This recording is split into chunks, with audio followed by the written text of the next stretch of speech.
اور لوگوں کو بتانا کہ ایسا ایسا ہوا تھا. امام حسین علیہ السلام کا جلوس نکالنا، تازیہ داری کرنا، علمداری کرنا. اب اگر آپ یہ نہیں کرو گے تو گویا آپ نے اللہ کو بھی ناراض کیا، رسول اللہ کو بھی ناراض کیا، کیونکہ اللہ ہر نبیوں کے واقعوں کو زندہ رکھتا ہے. اب کربلا جو ہوئی وہ بعد نبی ظاہری دنیا سے جانے کے بعد ہوئی. اب یہ ہمارا کام ہے کہ قیامت تک ہم 10 محرم کا جلوس نکالیں، تازیہ داری کریں، علمداری کریں، لوگوں کو جاگرت رکھیں، لوگوں کو بتاتے رہیں کہ کیا ہوا. اب انشاءاللہ ایک ویڈیو میں ضرور بناؤں گا جس میں یہ پوری دنیا کو، تمام حسینیوں کو پتہ چلے کہ صحیح تازیہ داری کرنے کا طریقہ کیا ہے، صحیح علمداری کرنے کا طریقہ کیا ہے. جو مولوی نے لکھا ہے کہ تازیہ تو اٹھانا جائز ہے مگر اس کے خرافات حرام ہے، تو بنا خرافات کی تازیہ کیسے اٹھائی جائے، کیسے علمداری کی جائے، انشاءاللہ اس پر میں مکمل ایک ویڈیو بناؤں گا ہر ناسبی خارجی کو جواب دینے کے لیے. اب میں اصل مدعے پر آتا ہوں. یہ بتانا مقصد تھا، تھوڑے دن پہلے پوری دنیا جانتی ہے پاکستان کے ایک خارجی ملا الیاس اتاری مکاری نے ایک جلوس نکالا تھا، اور اس جلوس میں ایک نعرے لگا تھا، بے گناہ بے خطا ماویہ ماویہ. اور اس جلوس کو بڑی شکل کے ساتھ منایا گیا. پھر اس کے بعد جلوس کے بعد ایک ایام ماویہ منایا گیا، اس میں لنگر بٹا، انعامات بٹے. اس وقت ایک بھی حرامی، خارجی، منافق، نازبی ملا کے منہ سے نہیں نکلا کہ یہ کس اولیاء اللہ نے منایا ہے، یہ کس صحابہ نے منایا ہے، یہ کس نے کیا. کیوں؟ کیونکہ یزید کے باپ کا جشن ان حرامیوں کے لیے جائز ہے، نازبیوں، خارجیوں کے لیے جائز ہے. آج حسین علیہ السلام کے والد مولا علی علیہ السلام کا جشن جب منا، عید غدیر جب منا، اچھا معاویہ کے جشن کی، جلوس کی، تو کہیں سے کوئی سند نہیں ہے. یہ تو بغض اہل بیت میں کیا، یہ سب جانتے ہیں. مگر غدیر کے لیے تو رسول اللہ کی حدیث کافی ہے. 1,24,000 کے مجمع میں سرکار نے ہاتھ پکڑ کے فرمایا تھا میرے بعد تمہارا مولا علی. یہ صحیح سند سیاہ ستہ کی حدیثوں میں موجود ہے. اب حدیثوں میں موجود ہے تو اب مولوی بولتا ہے کسی اولیاء اللہ نے منایا تو ثابت کرو. اچھا جب اولیاء اللہ کرتے ہیں تو بولتا ہے کہیں حدیث میں لکھا ہے تو یہ ثابت کرو، اور جب حدیث میں ہو تو بولتا ہے کسی اولیاء اللہ نے منایا تو یہ ثابت کرو. اس کا مطلب کہ ان کو صرف بغض جو ہے، بغض اہل بیت ہے. اور یہ ایسی بیماری ہے کہ آدمی الٹا سیدھا ہی بکتا ہے. اہل بیت سے محبت مومن کرتا ہے، رسول کے بچوں سے محبت مومن کی نشانی ہے. ماں فاطمہ، مولا علی علیہ السلام، حسنین کریمین، ان کے اولادوں سے محبت وہی کرتا جو مومن ہوتا ہے، اور ان کے ہر عمل کو کرنا مومن کی نشانی ہے. خدا کی قسم آقا حسین کے نام کو چومنا بھی عبادت ہے، مولا علی علیہ السلام کے نام کو لینا بھی عبادت ہے. اللہ کے رسول نے فرمایا ذکر علی نبادہ، علی کا ذکر کرنا عبادت ہے. عید غدیر میں اگر علی علی ہوا ہے تو بھی عبادت ہوئی ہے نا. عید غدیر منایا گیا، اور انشاءاللہ بڑے پیمانے پر مناؤ، اس سے اونچے پیمانے پر مناؤ. جتنا اس کو روکنے کی کوشش کرے مولوی اتنا اس کو مناؤ. اگر یہ بولتا ہے کہاں لکھا ہے تو اس کو جا کے کتابیں دکھا دو. اب یہ بولتا ہے کس اولیاء اللہ نے کیا تو بولنا تو ڈھونڈ، رسول نے کیا ہمارے لیے اتنا کافی، ہم نبی کو فالو کر رہے ہیں. اچھا ان کی منافقت اتنی ہے کہ اگر آپ جب محرم مناؤ گے، جلوس نکالو گے، تازیہ نکالو گے، علم نکالو گے، تو یہ جانتا ہے کہ بہت سارے اولیاء اللہ نے کیا ہے، تو یہ پوچھے گا بتاؤ رسول نے کب کیا ہے. انشاءاللہ میں یہ بھی جواب دوں گا اپنی ویڈیو میں، محرم کے تعلق سے جو ویڈیو بنے گی. اچھا اب عید غدیر رسول اللہ نے منایا ہے تو مولوی پوچھتا ہے کسی اولیاء اللہ نے منایا تو بتاؤ. ہر چیز کو یہ لا کر بولتے ہیں کہ ایک بادشاہ تھا عراق میں، یہ اس نے شروعات کی، وہ بادشاہ شیعہ تھا. تازیہ داری شروعات جس نے کی اس کا نام تیمور لنگ تھا، اس نے شروعات کی. مطلب ہر چیز کہیں نہ کہیں اہل بیت کی، پنجتن پاک کی، غوث پاک کے دادا کی، غریب نواز کے دادا کی. کوئی بھی آپ رسم یا کوئی بھی آپ تہوار مناؤ گے تو ان خارجیوں کو، نازبیوں کو شیعت دکھائی دیتی ہے، سوال دکھائی دیتے ہیں. معاویہ کے جلوس پہ یہ کہیں نہیں نکلے باہر کہ بتاؤ کس نے منایا، کہاں سے منایا، یہ نئی شروعات کہاں سے ہو گئی. عید غدیر تو رسول اللہ نے منایا ہے. اب رسول سے بڑا اور ثبوت کون سا چاہیے. مگر یہ اصل میں سارے مسئلے جو ہے نا یہ بغض اہل بیت کے ہیں، یہ رسول کے بچوں سے دشمنیوں کے ہیں. اور یہ ہوتے رہیں گے۔ اب غدیر کیوں منانا چاہیے؟ تو ایک بات یہ سمجھ لو کہ ہم کو فخر ہے کہ ہم غدیری ہیں، ہم مولائی ہیں، حسینی ہیں، پنجابی ہیں۔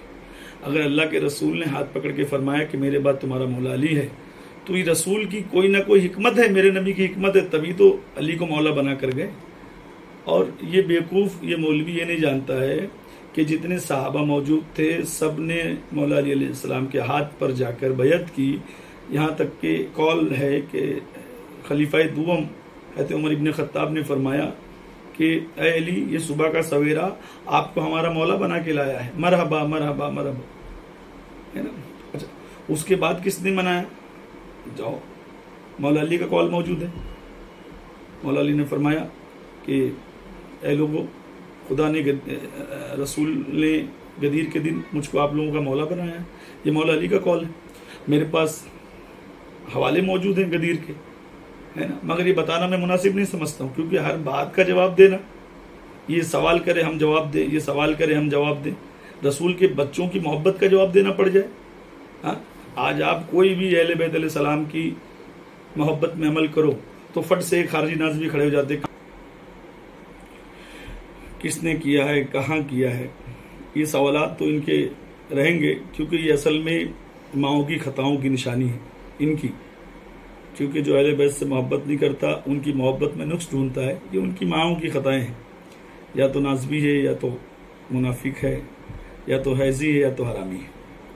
اب چند سوال میرے اگر میں ان سے کروں کہ بتاؤ کس نے آج تک مسلک کا نعرہ لگایا، تو ان کے پاس جواب نہیں ہوگا، یہ 110 سال والے ملاؤں کے پاس ہے نا۔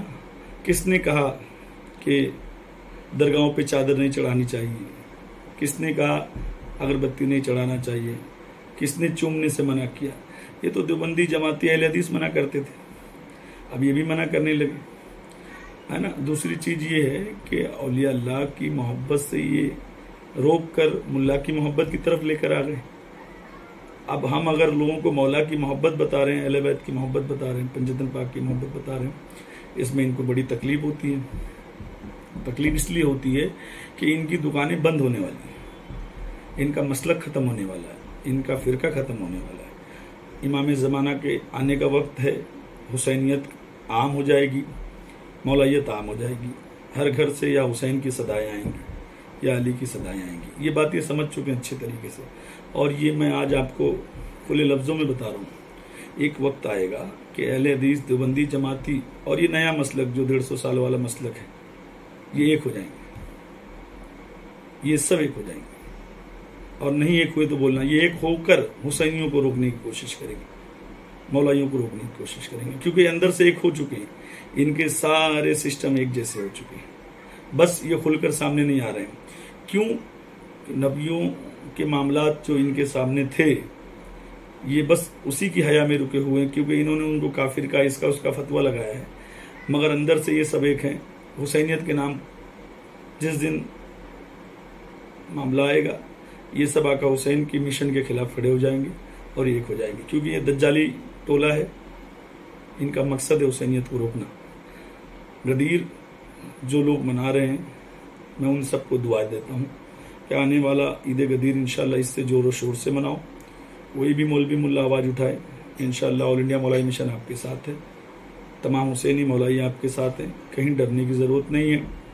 یہ جب آپ کو بولیں کہ یہ شیعوں کا طریقہ ہے تو پوچھنا اللہ کے رسول شیعہ تھے کیا، جنہوں نے ہاتھ پکڑ کے اعلان کیا من کنتم مولائی فاز علی المولا؟ رسول کے اعلان کو عام کرنا یہ سنیت ہے، اور رہ گئی بات کہ شیعہ کا ڈھونگ رچنا، یہ جان بوجھ کر عوام کو گمراہ کرنے کے لیے، سادے مسلمانوں کو بہکانے کے لیے، جو بھولے بھالے مسلمان ہیں ان کو بہکانے کے لیے یہ ایک شوشہ چھوڑ دیتے ہیں کہ یہ شیعوں کا طریقہ ہے۔ یہ اللہ کے نبی کا اعلان ہے، اللہ کے نبی کے اعلان کو اگر شیعوں کا اعلان کہہ دیا جائے تو اس کا مطلب ساری چیزیں شیعوں کی ہیں، تمہارے پاس کیا ہے؟ یہ تو ہر مومن کو منانا ہے، کیونکہ رسول نے اعلان کیا ہے، اور رسول کا اعلان ہی ہمارے لیے سنت فرض ہے، سب کچھ ہے، وہ عمل کرنا ہے ہم کو۔ اللہ کے نبی نے جو عمل کیا ہے سب کرنا ہے، اللہ کے رسول نے اگر علی کو مولا بنایا تو ہم کو مولا ماننا ہے۔ اللہ کے نبی اس کے علاوہ کسی دوسرے کو مناتے تو ہم اس کو بھی مانتے، مگر افسوس کی بات یہ ہے کہ یہ صرف بغض اہل بیت کا چکر ہے، نبی کے بچوں سے دشمنیوں کی عداوت کی باتیں ہیں، ہے نا، یہ منافقوں کا کام ہے، یہ خارجیوں کا کام ہے، یہ ناصبیوں کا کام ہے. اور ان تمام خارجی، ناصبی، حیجی، حرامی ملاؤں کو یہ میں بولتا ہوں کہ پہلے اپنے آپ کو دیکھ لو، بعد میں نبی کے بچوں کے جشن کو شیعوں کا جشن بولنا، مطلب اس کے خلاف تہمت لگانا. یہ تو غدیر میں بھی ایک آدمی نے کہا تھا کہ رسول اللہ آپ نے ہم کو روزہ رکھنے کا ہم نے رکھا، نماز پڑھنے کا ہم نے پڑھا، حج کرنے کا ہم نے کیا، زکوٰۃ دینے کے لیے کہا ہم نے کہا، علی کو اس لیے تو مولا نہیں بنا رہے ہو کہ تمہاری رشتہ داری کا معاملہ ہے. اللہ کے نبی نے اللہ کی طرف ہاتھ اٹھایا، آسمان سے اس پہ پتھر گرا اور جل کے راکھ ہو گیا، ختم ہو گیا. یعنی غدیر کو نہ ماننے والا اس طریقے سے جل کے راکھ ہو جائے گا، یہاں پر بھی وہاں پر بھی. اور انشاءاللہ جتنا آپ روکنے کی کوشش کرو گے اتنا عشق اہل بیت بڑھے گا، اتنا پنجدین پاک کی محبت بڑھے گی، اتنا لوگ غدیر منائیں گے. اب آنے والا وقت محرم کا ہے، انشاءاللہ تمام مومنین محرم کی تیاری میں لگ جائیں. بہت جلدی میرا تاجیہ داری پہ، علمداری پہ انشاءاللہ ایک ویڈیو آئے گا، مکمل ویڈیو کس طریقے سے منانا ہے کہ ناصبی خارجیوں کو موقع ملے بولنے کا، اور آپ بھی علمداری تاجیہ داری دھوم سے کریں انشاءاللہ. کسی کے باپ سے نہیں ڈریں. کوئی نقلی مولوی ملا، کوئی نقلی سید، نقلی صوفی، نقلی پیر اگر آپ کو روکتا ہے تو اس کا نام بتائیں، نمبر بتائیں، انشاءاللہ اس کے خلاف مکمل کارروائی کی جائے گی. ہم مکمل آپ کے ساتھ ہیں. اللہ تعالی ہم سب کو عشق اہل بیت میں رکھے، عشق پنجدین پاک میں رکھے، تمام وہ عمل کرنے کی توفیق دے جس سے نبی اور آل نبی راضی ہو جائیں، جس سے خدا راضی ہو جائے. اولیاء اللہ کا ہر مشن کامیاب رہے اور مولوی کا ہر مشن انشاءاللہ فیل ہو جائے گا. اللہ تعالی ہم سب کو ایک ہو کے محبت سے مل جل کے رہنے کی توفیق دے. تمام حسینی مولا ایک ہو جائیں، ہے نا. ہمارے اندر، حسینیوں کے اندر اگر کوئی منافق، خارجی، ناصبی ہے جو آپس میں لڑا رہا ہے یا حسینیوں کو تفرقے میں بانٹنے کی کوشش کرتا ہے تو اس منافق سے ساودھان رہیں، اس خارجی سے ساودھان رہیں. ایسے بہت سے لوگ ہمارے حسینیوں میں آ کر حسینیوں میں تفرقہ پیدا کرنے کی کوشش کریں گے. اللہ تعالی ہم سب کو عشق اہل بیت میں رکھے. السلام علیکم ورحمۃ اللہ وبرکاتہ.